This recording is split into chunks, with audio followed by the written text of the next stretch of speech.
Assalamualaikum warahmatullahi wabarakatuh. Jumpa lagi bersama Akbar CK. Para pembenci Pak Jokowi, para pembenci Mas Wapres Gibran kelonjotan dan makin sakit hati. Lihat video ini. Pak Prabowo, lingkaranmu itu termul semua. Lingkaranmu itu Jokower semua. Lingkaranmu itu bonecok kabeh. Buka matamu. Apa komentar di sini nanti oleh acting Nur tak matamu tak culek raimu, sumpah dobol mbok nancuk. Laknatullah, kamu mati mengenaskan kamu, satu turunanmu kamu nanti, demi Allah.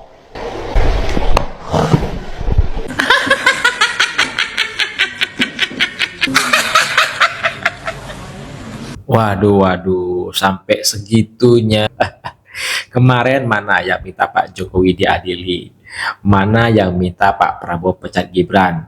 Lihat momen ini, makin sakit hati nggak mereka? Ya makin sakit hati. Contohnya seperti ini guys. Seluruh bumi jadi termul semua. Coba, seluruh bumi jadi termul semua, menuhankan Jokowi semua. Kira-kira Allah jatuh enggak? Allah jatuh hina enggak? Enggak. Allah tersaingi enggak? Enggak. Izinkan saya memberikan update bagaimana status sayembara menunjukkan ijazah SMA atau sederajat dari Mas Gibran. Banyak yang ingin menyumbangkan dananya, ada yang ingin menyumbang 1 miliar, ada yang ingin mewakafkan tanah seluas sekian hektar bernilai 700 juta rupiah. Yang sudah saya verifikasi nilainya sekarang adalah 350.050.000 rupiah.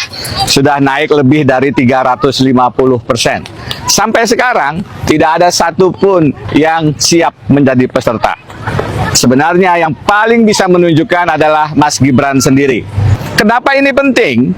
Karena Undang-Undang Pemilu pasal 169 huruf R mengatakan syarat menjadi wakil presiden itu pendidikannya adalah SMA atau sederajat.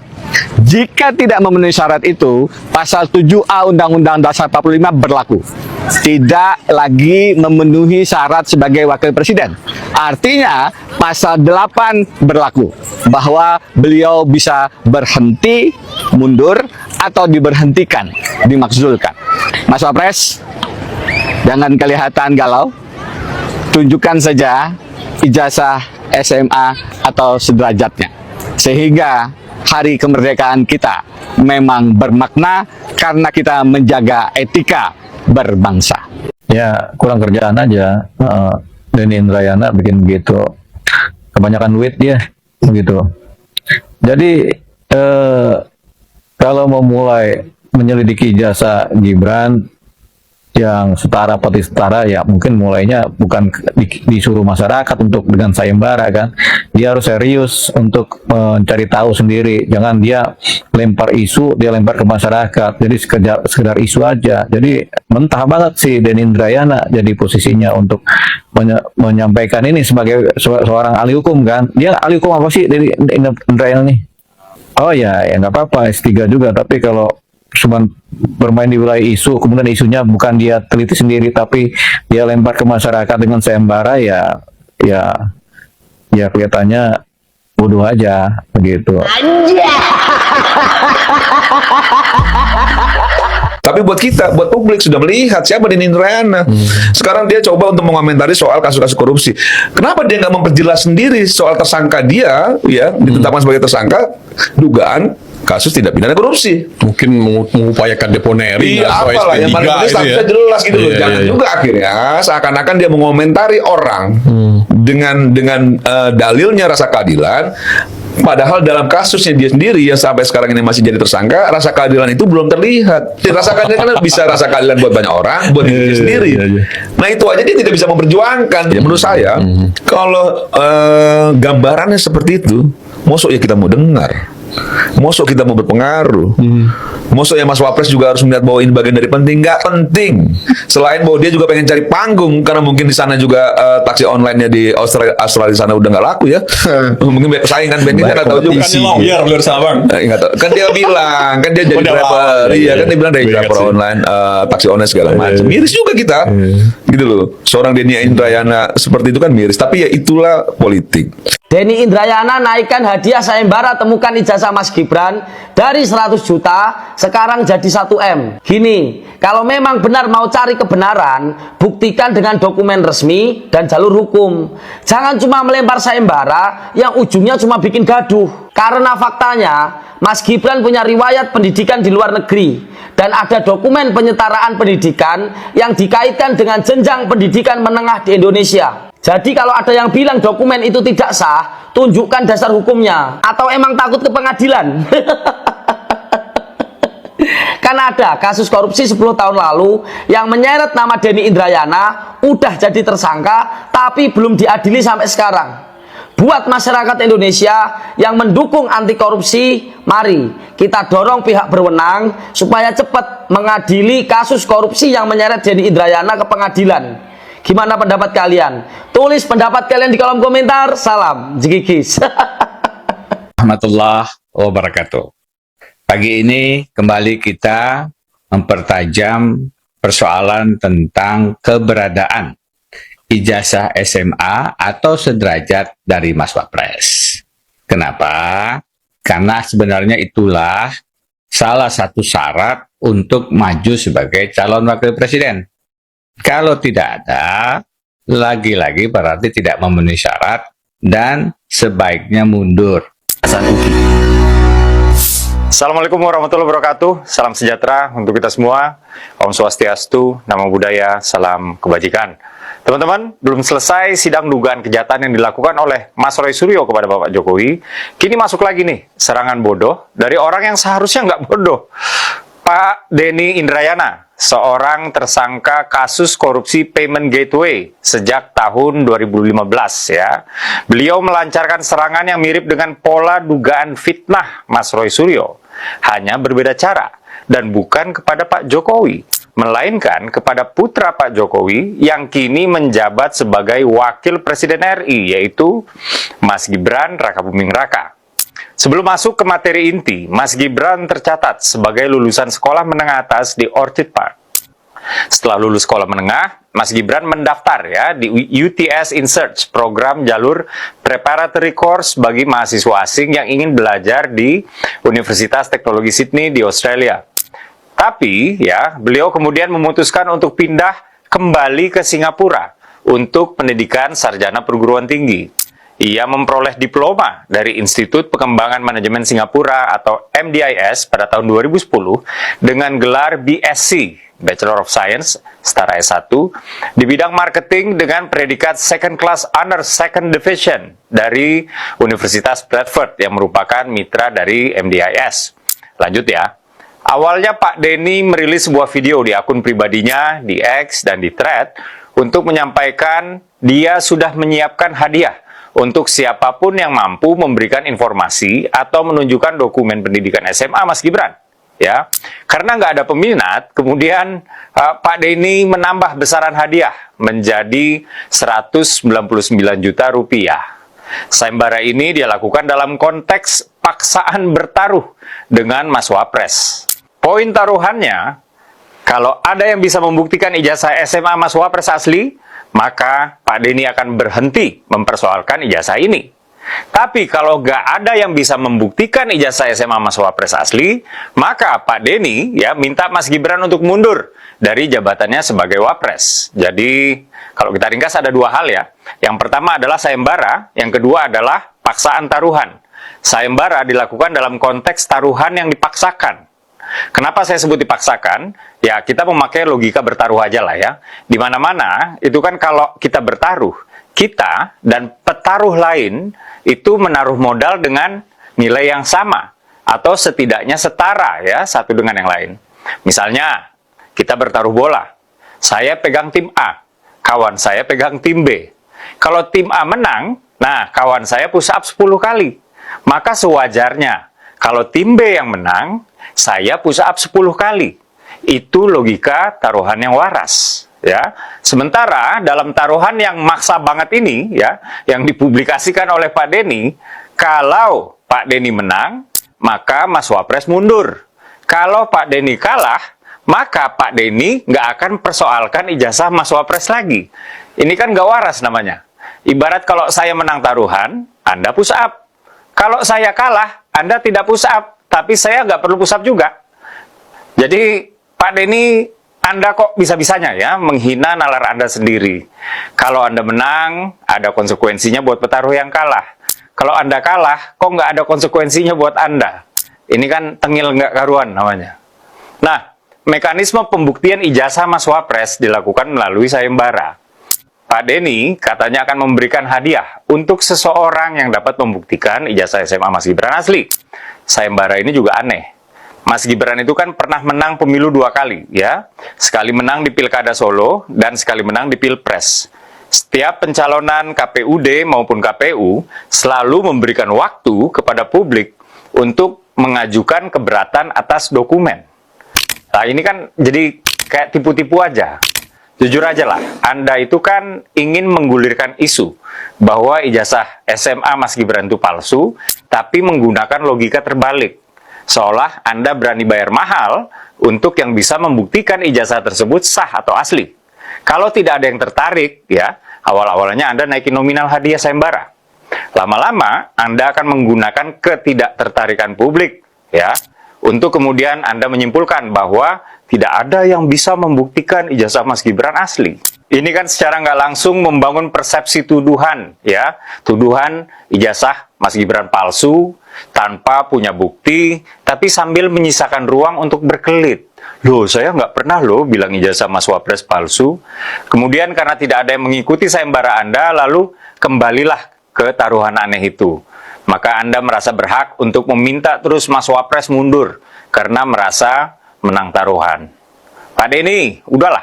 Uang sayembara 199 juta rupiah itu nggak membuat pihak tertuduh yang harus membuktikan tuduhan pasif-agresif Anda.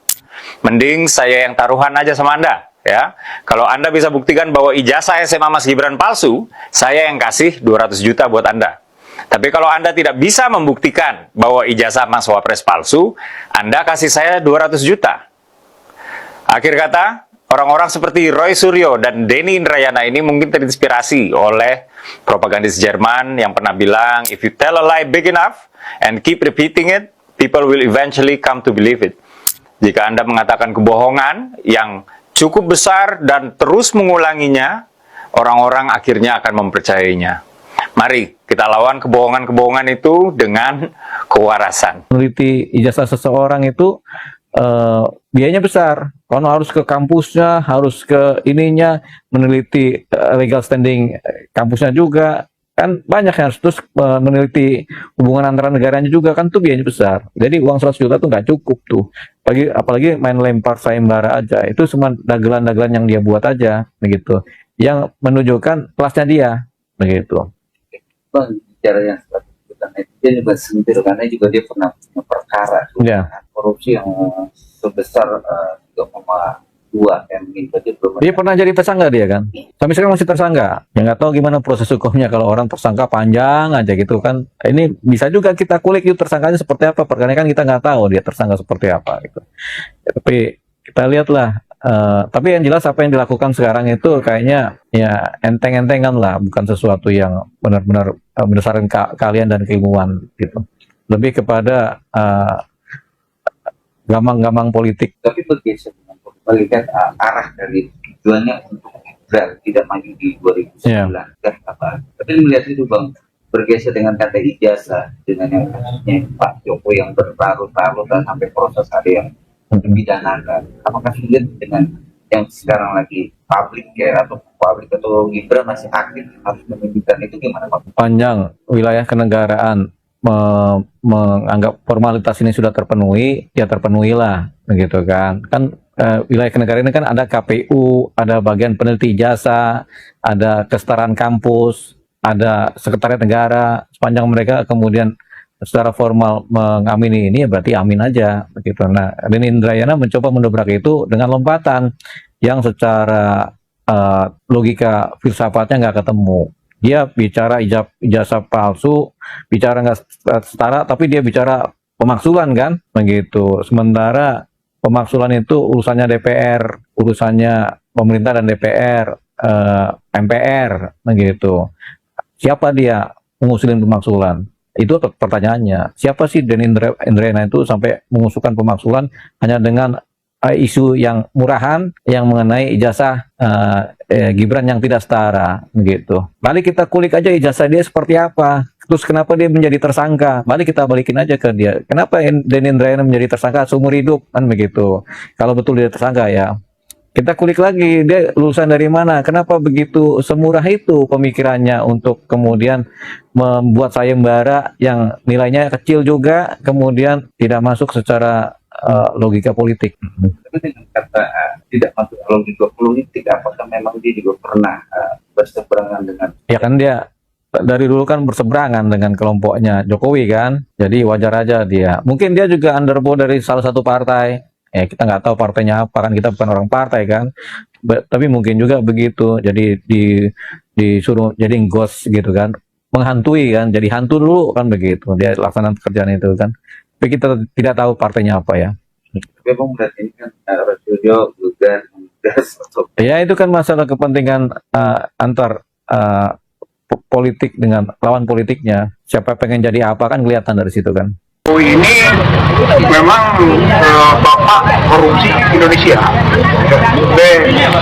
PKI atau pelopor korupsi Indonesia, PKI gitu ya. Memang dia sudah punya detail yang sudah dilapalkan pada dirinya. Kelompok orang-orang bengak yang sudah terkena gangguan jiwa karena kebenciannya kepada Pak Jokowi. Kali ini kan Rizal Padilla sedang bernarasi, Waijal masih hidup kok Waijal, tuh pikir udah meninggal dunia kok Waijal. Waijal, kau ini kan Waijal, ya kebencian kau sama Pak Jokowi itu nanti kau bawa lah itu Waijal sampai liang lahat, ya. Masalah karena HTI dibubarkan lantas kau Waijal dendam kali sama Pak Jokowi. Kata Waijal, Jokowi ini memang bapak korupsi Indonesia. Salah kau Waijal. Pak Jokowi adalah bapak ya infrastruktur Indonesia. Itu Waijal. Karena Pak Jokowi di masa pemerintahannya banyak membangun negara Republik Indonesia ini merata dari Sabang sampai Merauke. Jadi kalau kau bilang bapak korupsi, dari mana korupsinya? Bisa aja kau Waijal. Kata Waijal, PKI lah, bukannya dari kelompok Yaman Waijal yang PKI, kawan kau itu. Terus kata Waijal, atau pelopor korupsi Indonesia. Pelopor korupsi Indonesia bukan Pak Jokowi. Kau cek dulu Waijal, nggak salah kau itu. Presiden-presiden sebelumnya Waijal macam mana ceritanya? Waijal, Pak Jokowi itu Waijal bersih dari korupsi Waijal. Kan sudah dinyatakan Mahfud MD. Masa kau nggak percaya sama Mahfud MD?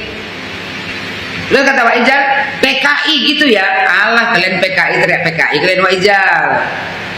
Datang kata Waijal lagi, memang dia sudah punya titel yang sudah dilabelkan sama dirinya. Bahkan dunia juga sudah memberikan predikat finalis tokoh korupsi dan kriminalisasi organized crime. Waijal, OCCRP, basi Waijal. OCCRP sudah mengklarifikasi bahwasanya mereka itu menetapkan Pak Jokowi sebagai finalis, ya kan, orang terkorup itu bukan berdasarkan kenyataan, fakta di lapangan, tapi berdasarkan puting. Yang puting kan kalian semua membenci Pak Jokowi, wajar lah. Kata Waijal, organisasi yang kriminal yang terobsesi. Jadi dunia sudah membaca. Dunia mana Waijal yang membaca? Kalian ini kan percaya dunia goib. Mana mungkin dunia goib membaca? Makanya kalian salah baca Waijal. Kalau dunia nyata tidak ada Waijal. Ya, kata Waijal, tadi saya ikut menyampaikan sebenarnya saya memeriksa bantu KPK. Kau siapa Waijal membantu KPK? Kau sendiri tersangka, ya. Kau sendiri nggak jelas hidupnya. Sosokan pula kau membantu KPK. Kata Waijal, ya kan? Dia bantu BPK, bantu BPATK. Jadi sejak mulai jadi wali kota dia korupsi. Kalau seandainya Waijal, Pak Jokowi korupsi semenjak dia jadi wali kota, nggak mungkin 2 periode dia Waijal. Nggak mungkin dia nggak ditangkap waktu itu. Bisa aja kau Waijal. Waijal, tobatlah kau Waijal. Kapan lagi kau tobatnya Waijal? Buang kebencian kau tuh sama Pak Jokowi. Masa kau benci sama Pak Jokowi mau kau bawa sampai liang lahat nanti? Nanti nyesel kau Waijal. Nanti di akhirat sibuk kau cari-cari Pak Jokowi untuk minta maaf. Udah percuma. Ya, nanti semua pahala kau dikasih ke Pak Jokowi. Kenapa? Karena kau memfitnah Pak Jokowi terus-terusan. Kata Waijal, itu sudah tercium kemana-mana. Apa yang tercium kemana-mana Waijal? Bau kalian itu Waijal yang tercium ke seluruh ya Nusantara ini. Bau kebusukan kalian itu membenci Pak Jokowi tanpa alasan, hanya karena FPI dan HTI dibubarkan. Itulah kawan kau ada situ Udin, ya kan? Laskar-laskar tak berguna, mak-mak bengak. Ini aku bilang tadi, kelompok orang paling bengak di negara Republik Indonesia ini, kalian itu Waijal. Kata Waijal, apalagi ketika dia jadi gubernur, maupun jadi presiden, mana mungkin Pak Jokowi korupsi, ya kan? Mahfud MD udah bilang Pak Jokowi itu bersih, tidak ada korupsinya. Begitu juga keluarganya. Ya kalau kau bilang Pak Jokowi korupsi, mana buktinya? Bawa buktinya Waijal. Jangan muncung kau saja yang cuap-cuap, percuma. Ya kalau mau berbicara harus ada bukti. Jangan asal modal ludah saja Waijal. Kata Waijal, jadi oleh karena itu alangkah anehnya seorang Jokowi yang bukan jadi presiden, ya bukan jadi presiden lagi, yang sudah sama statusnya dengan kita rakyat ini tidak tersentuh. Bukan tidak tersentuh Waijal, tapi tidak ada bukti yang menyatakan Pak Jokowi korupsi. Inilah kau Waijal. Udah aku bilang sama kau Waijal, bengak jangan kau pelihara, kau buang. Ini Waijal ini ya, kecil pau besar bego. Kata Waijal, jadi kita mendesak KPK untuk bantu BPK, dibantu PPATK periksa harta kekayaan Jokowi. Berdasarkan apa mau diperiksa harta kekayaan Pak Jokowi? Kalau buktinya nggak ada, nggak bisa Waijal. Kalaupun mau kau periksa harta kekayaan Pak Jokowi, jangan lupa kau periksa juga tuh, kau suruh periksa tuh harta kekayaannya SBY, Megawati. Lebih banyak harta kekayaan Megawati daripada Pak Jokowi, ya kan? SBY tuh kau periksa coba, kasus-kasus yang dulu-dulu itu, ya kan? Itu yang harus kau periksa. Pak Jokowi nggak ada kasusnya kayak gitu ya. BLBI itu yang banyak-banyak mangkrak, Indosat nggak ada Pak Jokowi. Pak Jokowi itu membangun negara Republik Indonesia ini dari Sabang sampai Merauke merata. Tuh ngambil aset, ya kan, ngambil aset negara Republik Indonesia yang sudah lama dikangkangi oleh tuh perusahaan asing. Jadi korupsinya di mana Waijal? Kalau Pak Jokowi mau korupsi Waijal, tinggal main mata aja Pak Jokowi Waijal. Tapi Pak Jokowi nggak mau, karena Pak Jokowi mencintai negara Republik Indonesia ini dan mencintai rakyat Indonesia. Pak Jokowi menginginkan agar Indonesia ini maju dan rakyat Indonesia makmur Waijal. Semua rakyat Indonesia pun tahu kalau Jokowi tidak korupsi. Nah, itulah video kita kali ini. Silahkan dikomentarkan di kolom komentar. Jadi bagi para pembenci yang ingin memisahkan Pak Jokowi dengan Pak Prabowo, ya minta Wapres Gibran dimakzulkan, minta Wapres Gibran itu dipecat oleh Pak Prabowo Subianto nih.